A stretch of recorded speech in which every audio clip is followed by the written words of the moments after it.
हूं आपके साथ नेहा दुबे। स्वागत है आपका हमारी खास पेशकश में। आज हम बात करेंगे कोरोना से जुड़ी एक नई चिंता की। देश में दूसरी लहर अभी भी बरकरार है। कोरोना के नए मामले उतार चढ़ाव इसके अंदर देखा जा रहा है। 2 दिन की राहत के बाद कोरोना संक्रमित मरीजों की संख्या एक बार फिर से बढ़ गई है। दरअसल पिछले 24 घंटे में देश में कोरोना संक्रमण के 37,593 नए मामले सामने आए, जबकि 648 मरीजों की मौत हो गई। साथ ही तीसरी लहर की आशंका भी जोर पकड़ रही है। इस बीच विश्व स्वास्थ्य संगठन की माने तो भारत में कोरोना लंबे समय तक रह सकता है। लोगों को संक्रमण के साथ ही रहना होगा। WHO की मुख्य वैज्ञानिक डॉक्टर सौम्या स्वामीनाथन का कहना है कि भारत में कोविड-19 की एक तरह से बीमारी और महामारी के एंडेमिक का स्टेज यानी कि स्थानिकता के चरण में प्रवेश कर रहा है। यहाँ निम्न या मध्यम स्तर का संक्रमण जारी है और स्थानिक अवस्था तब होती है जब कोई आबादी वायरस के साथ रहना सीखती है। ये महामारी के चरण से बिल्कुल अलग है और यहाँ पर वायरस आबादी पर हावी हो जाता है। इसका मतलब यह है कि भारत को अभी कोरोना से छुटकारा पाने के लिए लंबा इंतजार करना होगा। स्वामीनाथन का कहना है कि हालांकि हम उस प्रकार की जबरदस्त वृद्धि और हालात नहीं देख रहे हैं जैसे हमने कुछ महीने पहले देखे थे। स्वामीनाथन ने कहा है कि भारत में विभिन्न हिस्सों में जनसंख्या की विविधता और प्रतिरक्षा की स्थिति की वजह से ये हो रहा है। ये बहुत संभव है और ये उतार चढ़ाव की स्थिति इसी तरह जारी रह सकती है। उन्होंने उम्मीद जताई है कि साल 2022 के अंत तक हम उस स्थिति में होंगे कि 70% तक टीकाकरण के लक्ष्य को हासिल कर लेंगे और फिर देश में हालात वापस सामान्य हो सकते हैं।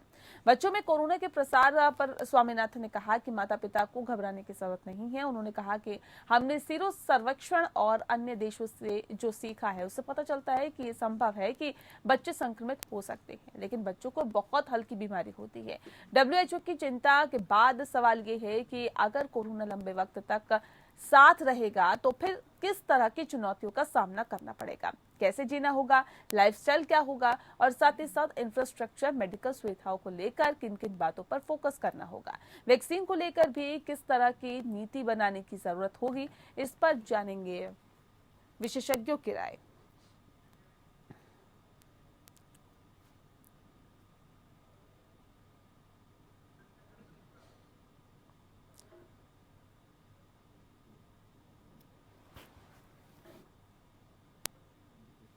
जी आपको बता दें कि अब लगातार जो केसेस अभी भी सामने आ रहे हैं और क्या कोरोना के साथ ही जीने की आदत डालनी होगी, ये भी एक बड़ा सवाल है। स्वामीनाथन ने कहा है कि भारत में विभिन्न हिस्सों में जनसंख्या की विविधता और प्रतिरक्षा की स्थिति की वजह से ये हो रहा है। ये बहुत संभव है कि ये उतार चढ़ाव की स्थिति इसी तरह रह सकती है। उन्होंने उम्मीद जताई है कि साल 2022 के अंत तक हम उस स्थिति में होंगे कि हम 70% तक टीकाकरण के लक्ष्य को हासिल कर लेंगे।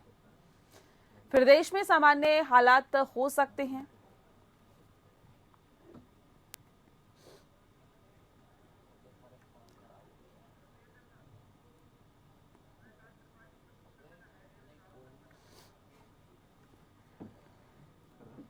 और चलिए आज इस विषय पे हम तफसील से चर्चा करेंगे। हमारे साथ खास मेहमान मौजूद हैं, उनसे आपका परिचय करा देते हैं।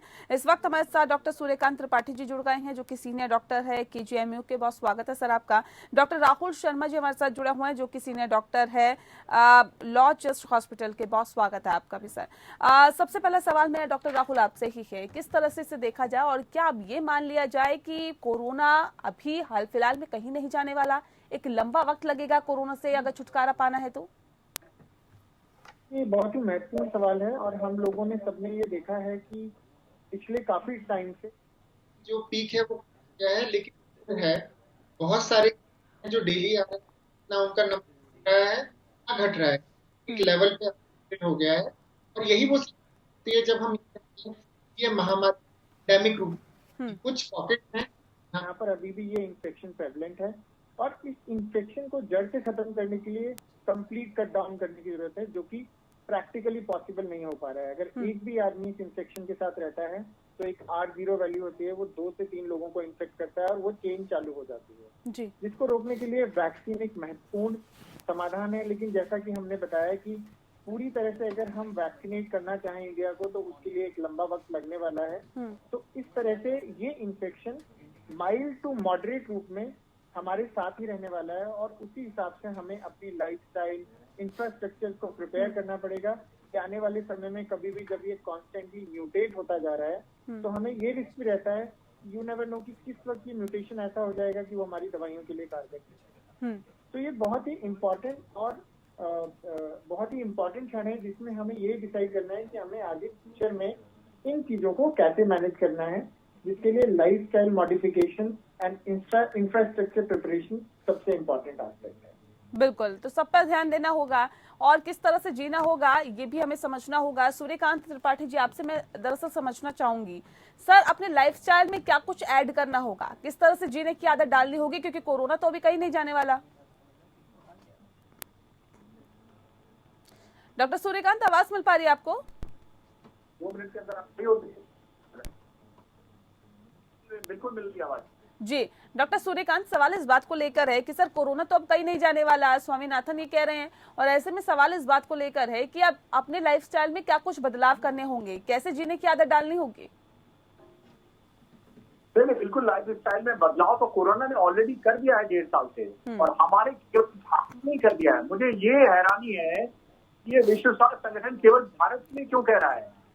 विश्व स्वास्थ्य तो देखें कि वो ऐसे भी देश हैं जहां पर लहर आ रही है, तो उनके यहाँ भी विश्व स्वास्थ्य संगठन को उस पर भी टिप्पणी करनी चाहिए, चिंता करनी चाहिए। वो तो 5 देश हैं इस दुनिया में जो कोरोना से प्रभावित हैं, केवल WHO को क्यों हो रही है? अरे भाई, भारत की चिंता हम भारतीय कर लेंगे, बाकी 205 कंट्री की भी चिंता करनी चाहिए। वो वर्ल्ड हेल्थ ऑर्गेनाइजेशन है, इंडिया हेल्थ ऑर्गेनाइजेशन नहीं है। और कोरोना ने हमें लाइफ स्टाइल चेंज करने की नसीहत दी है, और वो नसीहत केवल कोरोना के लिए नहीं है, सभी संक्रमणों के लिए है। मैं उदाहरण के लिए बता दूं, केवल एक मास्क आप लगाते हैं तो केवल कोरोना उससे नहीं बचते हैं, आप जैसी बीमारी से बच जाते हैं, आप वायु प्रदूषण। तो ये तो बहुत अच्छा है जो कोरोना ने स्टाइल को चेंज करने के लिए हम लोगों को एक सबक, और हमें पालन करना चाहिए। हाथ धोना बहुत अच्छी चीज है, खराब चीज थोड़ी है। कितने संक्रमण से हम हाथ धोने से बच सकते हैं? मास्क की चीज है, टीबी हो गया, निमोनिया हो गया, कितनी संक्रामक रोग हो गए जो ट्रांसमिशन से भी फैलते हैं, एयरबॉर्न इन्फेक्शन होते हैं, उसमें कोविड भी शामिल है, इन्फ्लुएंजा हो गया, बहुत सारी है जो हमारे मास्क लगाने से रोक सकती है। वायु प्रदूषण का प्रभाव रुक सकता है जी, स्मोकिंग का दुष्प्रभाव रुक सकता है। तो बहुत सारी चीजें हैं जो हाथ धोने से बहुत फायदा मिलता है, मास्क लगाने से मिल रहा है। अब ये जो हम हाथ मिलाते हैं इससे भी संक्रमण, इधर के वायरस उधर, इधर का बैक्टीरिया इधर, तो हाथ मिलाने के नमस्ते करना बिल्कुल लाइफ स्टाइल चेंज है।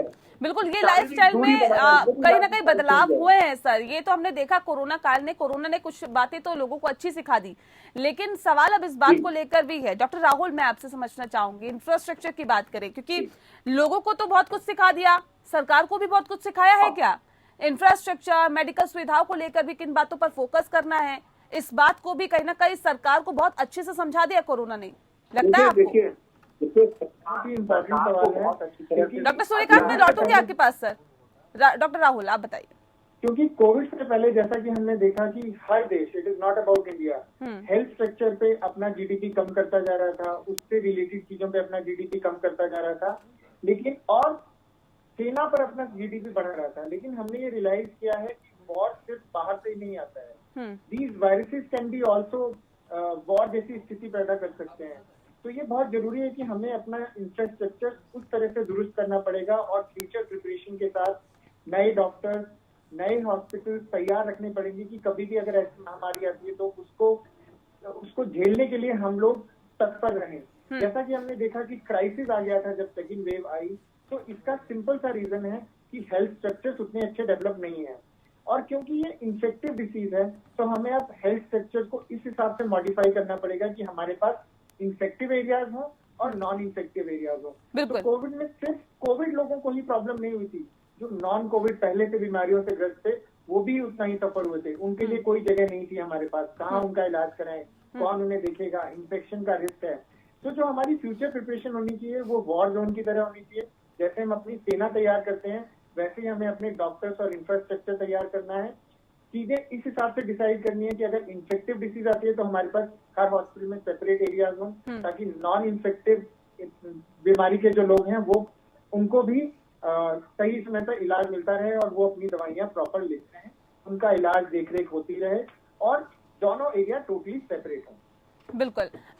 डॉक्टर सूर्यकांत, मैं आपसे समझना चाहूंगी सर, क्योंकि जो दूसरे लहर ने दिखाया वो बहुत भयंकर रूप था और वो दोबारा ना देखने के लिए मिले, इसके लिए अब सरकार को किस तरह के और कदम उठाने की जरूरत है, खास तौर पर अस्पतालों के बेहतरी के लिए, इस संदर्भ में अगर देखें तो? क्योंकि पिछले लगभग 1.5-2 साल से जब से कोविड आया है, मुझे ऐसा लगता है कि हेल्थ सेक्टर के इंफ्रास्ट्रक्चर से लेके और ह्यूमन रिसोर्स से लेके फैसिलिटीज से लेके सब में जो डेवलपमेंट हुआ है वो बहुत उल्लेखनीय है। छोटे छोटे एग्जाम्पल मैं बताता हूँ। जनवरी 2020 से पहले जब कोरोना देश में आया है, उससे पहले इस देश में केवल एक वायरोलॉजी लैब थी, national institute of virology Pune. जी। आज हमारे देश में 2400 से ज्यादा वायरस लैब 1.5 साल के अंदर बनके तैयार है। भारत में हेल्थ इंफ्रास्ट्रक्चर के क्षेत्र में इतना रैपिड डेवलपमेंट कभी नहीं हुआ। आप 70-75 साल में देख लीजिए, एक पीपी किट, एक वेंटिलेटर, एक N95 मास्क कुछ भी नहीं बना पाते थे और हम सेकेंड लार्जेस्ट प्रोड्यूसर हैं पीपी किट के लिए, N95 मास्क के लिए। 60 से ज्यादा कंपनियां हमारी वेंटिलेटर बनाती हैं और हमारे पास ऑक्सीजन प्लांट बहुत कम समय पे, लेकिन पिछले 6 महीने के अंदर माननीय प्रधानमंत्री जी के विशेष प्रयासों से में ऑक्सीजन प्लांट बहुत बड़ी मात्रा में डेवलप। देखिए, सरकार अपने लेवल पे काफी कुछ डेवलपमेंट कर रही है और डेवलपमेंट दिख भी रहा है, लेकिन देखिए आपदा जो होती है वो तो बहुत सालों बाद आती है। इतने भयानक रूप में आएगी, इतने डेवलपमेंट के बाद भी आपने देखा कि सेकेंड वेव में हमारे संसाधन कम पड़ गए। तो थर्ड वेव में ऐसा ना हो तो हम सब लोगों को कोविड अप्रोप्रिएट नहीं रखना पड़ेगा, करना पड़ेगा, तभी जाकर कोविड की जो थर्ड वेव आएगी बहुत कम रूप में आएगी और हम उससे प्रोटेक्शन ले पाएंगे। कि हम 70% टीकाकरण के लक्ष्य को भी हासिल कर लेंगे और फिर देश में हालात वापस सामान्य हो सकते हैं।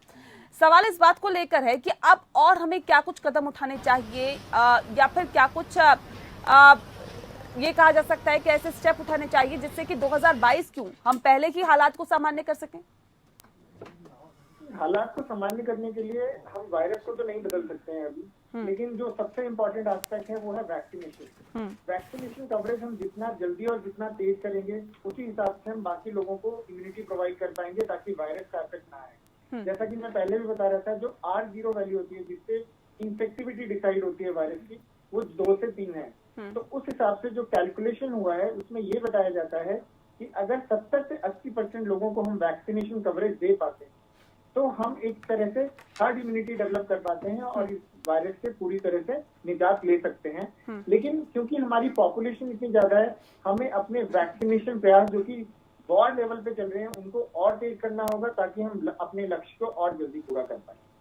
डॉक्टर सूर्यकांत, आपसे सर समझना चाहूंगी कि वैक्सीनेशन की नीति में किस तरह के बदलाव की जरूरत आप समझते हैं कि ज्यादा से ज्यादा वैक्सीन लगाई जाए लोगों को और दोनों डोज वक्त पर मिले ताकि कोरोना को कुछ हद तक मात दी जा सके? कोई पारिवारिक विवाद चल रहा है। देखिए, वैक्सीनेशन की जो हमारी क्षमता है नेशनल, हम लोग बाकी लोगों के परिजनों से पूछताछ कर रहे हैं और आवश्यक कार्रवाई की जा रही है। लेकिन अभी भी हम 1-2 उदाहरण के तौर पर 21 जून को हमने 88 लाख वैक्सीन लगाई थी। अभी 4-5 दिन पहले भी हमने तोड़ा है जिसमें 88 लाख को थोड़ा ज्यादा लगाई है। लेकिन अभी भी हम मैक्सिमम जो हमारे पास कैपेसिटी है तो नहीं कर पा रहे हैं। अगर इसी पेस से हम वैक्सीनेशन करेंगे तो हमें लगता नहीं है कि हम 2021 में हम टारगेट है, वैक्सीनेशन टारगेट है हमारा 90 करोड़ लोगों को फुल्ली वैक्सीनेट करने का, क्योंकि तभी हर्ड इम्यूनिटी पैदा थी और हर्ड इम्यूनिटी पैदा करने के लिए 90 करोड़ लोगों का टीकाकरण यानी 59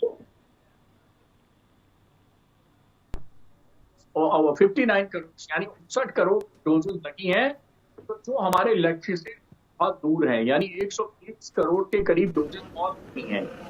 तो ये डोजेज बढ़ाने के लिए हमें कैपेसिटी बढ़ानी होगी। दूसरी चीज, अभी 20 अगस्त को जाइकोव डी नाम की एक वैक्सीन को इमरजेंसी यूज ऑथराइजेशन दिया गया है हमारे drug controller general of India के द्वारा, और ये 12 साल से ऊपर यानी 12 से 18 साल के बच्चों को भी दी जा सकती है जी। तो हमें अब अपना जो टारगेट है या प्रायोरिटी है वो थोड़ा शिफ्ट करना होगा, हमें बच्चों को भी वैक्सीनेट करना होगा। दूसरी कोवैक्सीन जो वैक्सीन है, ये कोवैक्सीन वैक्सीन 2 से लेकर 18 साल के बच्चों को दी जा सकती है। फेज 3 क्लिनिकल ट्रायल इसका ओवर हो चुका है, जल्दी ही इसको भी इमरजेंसी यूज ऑथराइजेशन मिलने वाला है। तो अगले महीने से बच्चों की वैक्सीनेशन भी शुरू हो गया है, हमें प्रायोरिटी के बच्चों को वैक्सीनेट करना होगा। ठीक है डॉक्टर सूर्यकांत, सवाल इस बात को लेकर है, चलिए बच्चों को भी वैक्सीनेट करना होगा, उनको भी वैक्सीन देनी होगी, लेकिन अब सर जब बड़ों को ही वैक्सीन नहीं मिल पा रही है तो क्या लगता है जब बच्चों को भी वैक्सीन दी जाएगी तो किस तरह की चुनौतियां होगी सामने? monetization policy, a total disaster to the public sir सवाल ये है कि अभी जब बड़ों की हम बात कर रहे हैं और उनको अब पूरी तरह से वैक्सीनेट नहीं किया गया है, चलिए डॉक्टर राहुल आप मुझे बताइए कि जब बड़ों की हम बात कर रहे हैं उनको अच्छे से अभी तक वैक्सीनेट नहीं किया गया है, हालांकि लगातार कोशिश ये की जा रही है कि आंकड़े को बढ़ाया जा सके, यानी कि ज्यादा से ज्यादा लोगों को वैक्सीनेट किया जा सके, लेकिन जब हम बच्चों की बात करते हैं तो भारत में बच्चों की संख्या भी काफी ज्यादा है क्योंकि युवाओं का देश माना जाता है और बच्चों की जनसंख्या कितनी ज्यादा है इस बात का अंदाजा आप लगा सकते हैं। किस तरह की चुनौतियां अब सरकार के सामने होगी बच्चों को जब वैक्सीनेट किया जाएगा? चुनौती अभी भी वही रहेगी कि हमें मास कवरेज करना है और हर एरिया में पहुंचना है। अभी जितना वैक्सीनेशन है उसको जितना हम पेरिफेरी तक लेके जा पाएंगे, लोगों में अवेयरनेस क्रिएट कर पाएंगे, लोग वैक्सीनेशन सेंटर तक आ पाएंगे, वैक्सीनेशन रिलेटेड मिथ जितने हैं उन सबको हमें हटाना पड़ेगा और कवरेज को धीरे धीरे बढ़ाना पड़ेगा। जैसा कि डॉक्टर सूर्यकांत ने भी बताया कि अभी हम अपनी फुल कैपेसिटी पे काम नहीं कर पा रहे। जैसे जैसे हमारा इंफ्रास्ट्रक्चर और बेहतर होगा, लोगों में जो वैक्सीनेशन लगाने का इनहिबिशन है वो कम होगा, आई थिंक और ये सारी चीजें धीरे धीरे सेटल हो जाएंगी। लेकिन यस, हमें ये भी फुल प्रूफ मेथड से चालू करना पड़ेगा कि हर बच्चे को वैक्सीनेशन मिले। जैसे कि हमने मास इम्यूनाइजेशन प्रोग्राम पहले चालू किया है, उसके साथ इसको इंटीग्रेट कर सकते हैं। गाँव गाँव और शहर शहर में जाकर हमें हर बच्चे और बूढ़े को ये वैक्सीनेशन लगवानी पड़ेगी और उसी हिसाब से हमें अपनी नेशनल स्ट्रैटेजीज बनानी पड़ेगी ताकि ये चीजें सिर्फ बड़े शहरों तक सीमित ना रहे और गांव के हर एरिया तक ये चीजें सबको इसका बेनिफिट पहुंच पाए। जी डॉक्टर राहुल ये भी हमें समझाइए क्योंकि 12 से 18 साल तक के बच्चों को तो वैक्सीनेट किया जाएगा, लेकिन जब हम 12 साल से छोटे बच्चों की बात करते हैं तो क्या नहीं लगता कि उसके लिए भी वैक्सीन होनी चाहिए, उनको भी जल्द से जल्द वैक्सीनेट किया जा सके? ये भी एक इम्पोर्टेंट एस्पेक्ट है कि थर्ड वेव में बच्चों पे भी प्रभाव डल सकता है, लेकिन इसके लिए अभी रिसर्च जारी है और जब तक की फुल प्रूफ वैक्सीन नहीं आ सकती है आई थिंक हमें इतनी जल्दबाजी नहीं करनी चाहिए। अगर हम मास वैक्सीनेशन अडल्ट और एडोलसेंट को कर सकते हैं तब भी हम बहुत हद तक इस महामारी को कंट्रोल में कर सकते हैं और जैसे जैसे रिसर्च आएगी, न्यू वैक्सीन आएंगी जो बच्चों के लिए सेफ होगी, उसी हिसाब से हमें आगे। ठीक है डॉक्टर सूर्यकांत, हालांकि WHO ये कह रहा है कि बच्चे बहुत ज्यादा इन्फेक्टेड नहीं होते और हल्के और मामूली उनके अंदर लक्षण पाए जाते हैं, लेकिन वो फौरन ठीक हो जाते हैं, कुछ ही दिनों में वो ठीक हो जाते हैं। सवाल इस बात को लेकर जो 0 से 12 साल तक के जो बच्चे हैं उनके लिए अभी वैक्सीन कितनी जरूरी आप समझते हैं? क्योंकि WHO का ये भी कहना है कि कोरोना अभी तो कहीं नहीं जा रहा, इसको लंबे वक्त तक आपके साथ रहना है, तो ऐसे में बच्चों को वैक्सीनेट करना और माननीय न्यायालय ने माननीय केंद्रीय मंत्री साहब नारायण राणे साहब को बेल दे दिया है और इसलिए जब सिमिलर एक फिरियाद थी और साहब ने उसमें कोविड जो फैलता है कि ऐसे घटने की पुनरावृत्ति नहीं होगी, तो इसलिए और जितना बच्चा छोटा होता है उसमें उतने ही कम होते हैं। जैसे बच्चा धीरे धीरे बड़ा होता है चैप्टर की संख्या बढ़ती जाती है। सबसे पहले तो हमें टारगेट है 12 से 18 साल के बच्चों को वैक्सीनेट करना है, लेकिन कोवैक्सीन जो हमारी स्वदेशी वैक्सीन है इसने एक काम और किया है, 2 से 18 साल के बच्चों को भी वैक्सीनेशन के लिए ट्रायल किया है। फेज 3 के ट्रायल का तीसरा फेज के ट्रायल की रिपोर्ट आनी बाकी है, ट्रायल पूरा हो चुका है और इसको भी जल्दी ही इमरजेंसी यूज ऑथराइजेशन मिलने वाला है। अगले महीने से यानी सितंबर के महीने से 2 साल से जो भी बच्चा देश में है उसको वैक्सीन मिलने वाली है। ये बहुत खुशखबरी है। ये कोवैक्सीन की चाइल्ड चिल्ड्रन वैक्सीन ये गेम चेंजर साबित होगी बच्चों के लिए। बच्चों को बहुत बड़ी गारंटी और सुरक्षा देने वाली है कोविड के खिलाफ। ये बात सही है कि बच्चों में इन्फेक्शन कम होता है, सीवियरिटी कम होती है, मॉर्टेलिटी कम होती है, लेकिन इसका मतलब नहीं है कि उनको हम खुला छोड़ दें। उनका भी टीकाकरण बहुत जरूरी है। और खुशी की बात यह है, बहुत जल्दी शायद अगले महीने ही 2 साल से ऊपर हर बच्चे के लिए टीकाकरण आने वाला है। बिल्कुल, और ये बहुत जरूरी भी है सर, क्योंकि बच्चों के स्कूल्स भी अब खुलेंगे और तकरीबन 1.5 साल से उनकी पढ़ाई भी कहीं ना कहीं प्रभावित हो रही है। और ऐसे में बच्चों को भी वैक्सीनेट करना उतना ही जरूरी है जितना कि बड़ों को वैक्सीनेट करना, क्योंकि बच्चे भी गैदरिंग में जाएंगे, स्कूल में जाएंगे और उसके बाद उनको भी कहीं ना कहीं इन्फेक्टेड होने का जो खतरा है वो ज्यादा बढ़ जाता है। बहरहाल बहुत शुक्रिया आप दोनों मेहमानों का हमारे साथ इस खास चर्चा में शामिल होने के लिए। इसी के साथ इस खास बुलेटिन में इतना ही। नमस्कार।